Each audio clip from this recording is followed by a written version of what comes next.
The mission of this government is economic stability.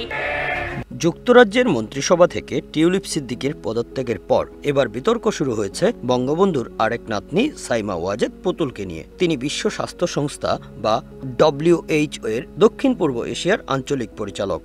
Let me start with some sobering and worrying statistics about mental health in our WHO. তার অপসারণ চেয়ে গত 13 জানুয়ারি অনলাইনে একটি petition campaign চালু করা হয়েছে। বিশ্বের বৃহত্তম পিটিশন প্ল্যাটফর্ম change.org তে পিটিশন ক্যাম্পেইনটি চালু করে এক নাও বাংলাদেশ নামের একটি সংগঠন, যারা নিজেদেরকে মানবাধিকার সংগঠন হিসেবে দাবি করেছে। The theme this year of World Mental Health Day is mental health at work. 2 দিনে সেখানে প্রায় 3000 মানুষ সাড়া দিয়েছে। পিটিশনের লিংক শেয়ার করে প্ল্যাটফর্মটি ফেসবুকে লিখেছে, দয়া করে স্বাক্ষর করুন এবং শেয়ার করুন। We experience more than 200,000 suicides every year in our region. সংগঠনটি পুতুলের বিরুদ্ধে মানবাধিকার লঙ্ঘন এবং দুর্নীতিতে সমর্থন দেওয়ার অভিযোগ আনা হয়েছে। পিটিশনের পটভূমিতে উল্লেখ করা হয়েছে, প্রধানমন্ত্রী শেখ হাসিনার নেতৃত্বে বাংলাদেশ সরকার গুরুতর মানবাধিকার লঙ্ঘনের সাথে জড়িত ছিল। বিশেষ করে 2024 সালের জুলাই মাসে ছাত্র নেতৃত্বাধীন বিদ্রোহের সময় শান্তিপূর্ণ বিক্ষোভের উপর সরকারের সহিংস দমনের ফলে অসংখ্য মানুষ নিহত ও আহত হয়। আহত ব্যক্তিরা পর্যাপ্ত স্বাস্থ্যসেবা থেকে বঞ্চিত হয়। পিটিশনে কয়েকটি উদ্বেগ তুলে ধরে বলা হয়, সাইমা ওয়াজেদ পুতুল মায়ের দমনমূলক কর্মকাণ্ডে সরাসরি সমর্থন দিয়েছেন। এই কর্মকাণ্ডের প্রতি তার সোচ্চার সমর্থন বিশ্ব স্বাস্থ্য সংস্থা এর নিরপেক্ষতা ও মানবতার নীতির সাথে সরাসরি সাংঘর্ষিক।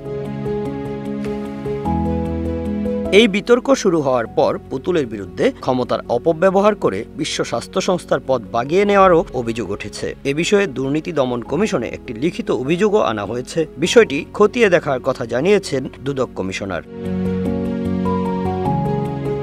2023 সালের নভেম্বরে ভারতের নয়াদিল্লিতে বিশ্ব স্বাস্থ্য সংস্থার আঞ্চলিক কমিটির 76তম অধিবেশনে সংস্থাটির দক্ষিণ পূর্ব এশিয়া অঞ্চলের পরিচালক নির্বাচিত হন সাইমা ওয়াজেদ পুতুল। 2024 সালের ফেব্রুয়ারিতে তিনি আনুষ্ঠানিকভাবে সেই দায়িত্ব নেন।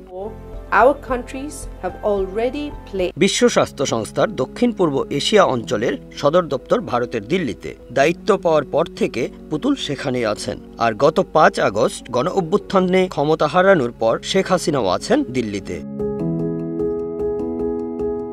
দুদকের অভিযোগে জানা যায়, ক্লিনিক্যাল সাইকোলজিতে লেখাপড়া করা সাইমা ওয়াজেদ পুতুল যুক্তরাষ্ট্রে স্কুল অফ সাইকোলজিস্ট হিসেবে কাজ করেছেন। তার মা শেখ হাসিনা তাকে অটিজম ও নিউরো ডেভেলপমেন্টাল ডিসঅর্ডার বিষয়ক বাংলাদেশ জাতীয় উপদেষ্টা কমিটির চেয়ারপারসনের দায়িত্ব দেন। পরে বিশ্ব স্বাস্থ্য সংস্থার মানসিক স্বাস্থ্য বিষয়ক বিশেষজ্ঞ উপদেষ্টা প্যানেলেরও তাকে সদস্য করা হয়।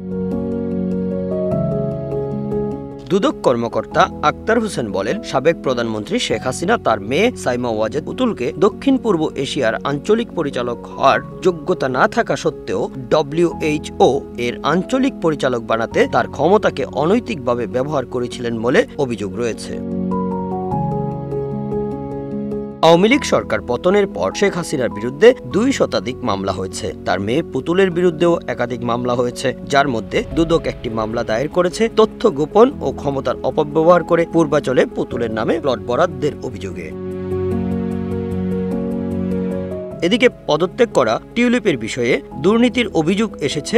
যুক্তরাজ্যকে বদলে দেওয়ার লক্ষ্যে যে কাজ শুরু হয়েছিল, সেখানে তাদের মনোযোগ ব্যাহত করার জন্য চলমান ঘটনা প্রবাহের অবসানের জন্য ব্রিটিশ প্রধানমন্ত্রী টিউলিপ সিদ্দিককে সাধুবাদ জানিয়েছেন। আপনি কঠিন সিদ্ধান্ত নিয়েছেন বলে মন্তব্য করেছেন এবং টিউলিপের জন্য সামনের দিনগুলো দরজা খোলা রয়েছে বলেও জানান ব্রিটিশ প্রধানমন্ত্রী কিয়ার স্টারম্যান।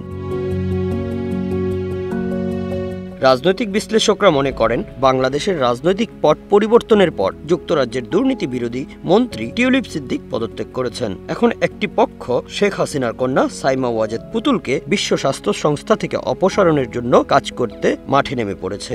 যদিও এ বিষয়ে বিশ্ব স্বাস্থ্য সংস্থার পক্ষ থেকে এখনো পর্যন্ত কোনো বক্তব্য পাওয়া যায়নি। টিউলিপের পর সাইমা ওয়াজেদ পুতুলকে টার্গেট করেই মাঠে নেমেছে একটি পক্ষ। উৎপল দাস, বাংলা অ্যাফেয়ার্স।